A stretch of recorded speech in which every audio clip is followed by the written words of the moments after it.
Um.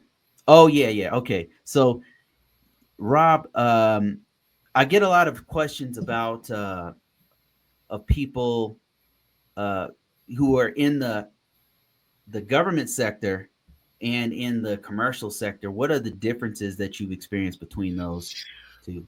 Woo, that could be its own hour too. I'll simplify. Um, okay.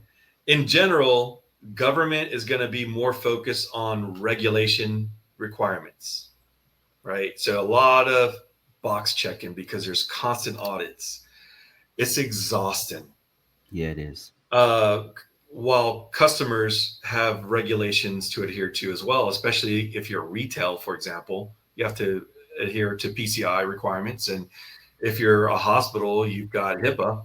So there's going to be some of that in the enterprise side of things too, in the private sector. But there's a difference. One is um, on the private sector, decisions can be made much more quickly. So if something isn't working out, like I mentioned proof of concept earlier. On the private sector, they'll do a proof of concept, but they'll do this with multiple vendors and see which one meet their requirements. Then they'll look at other things like costs and savings. They'll look at what the value is. They'll look at, do I need to hire more people, or can I, take the existing people and redirect where they spend their time because I'll save more time with certain solutions. So there's a lot more like intentional thought about the efficiency of the business. Whereas in the government, it's all about the specificity of a contract and Yeah. the regulations that we have to adhere to.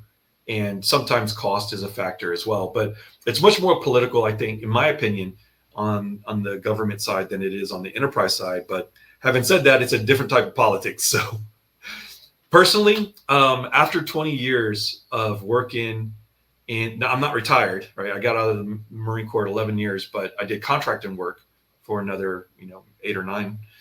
So after about 20 years of working in government, I can tell you it got old. It was just repeating of the same thing. And for me, I wanted to grow, and I felt like I did a lot to make a difference, but it was time for someone else to take a torch. So I mentored and trained as many people as I could.